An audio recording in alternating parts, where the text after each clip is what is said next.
Our mission is to shift the way the world deals with its conflicts, away from these adversarial and violent approaches towards collaborative problem solving, so that you, me, and everyone else in the world can live in a much healthier, safer, and more just society.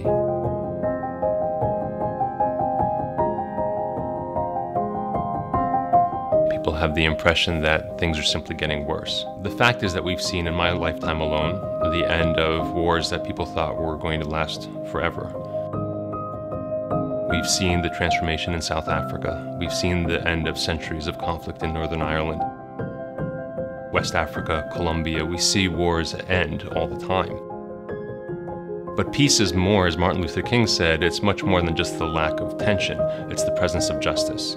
So when you take this broader conception of peace, here too I think we have a lot of reason for hope.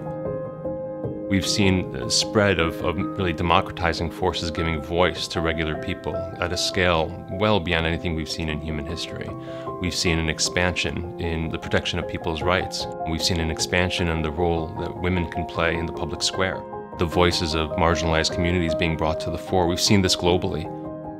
When we go into any community, what we do is we look for signs of hope. We ask people, is there anybody you trust across this ethnic dividing line? Or in this brutal military, is there a colonel or an officer who you trust, who you think is trying to move things in the right direction? Across these political divides, is there anyone you respect and why? And one of the things that we found is that when you ask that question, across all the various communities and stakeholders to conflict, you always identify at least a few institutions and individuals whose names pop up again and again. The fact is, when you don't ask those questions, and the same names come up, you dismiss them very quickly. Oh, he's one colonel in a brutal military, what change could he possibly make?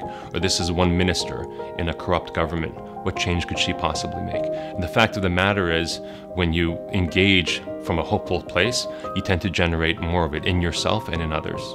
And I think we have to change our concept of conflict from simply a bad thing to actually understanding that conflict can be an opportunity for reaching out to understand the other and to build a better future together.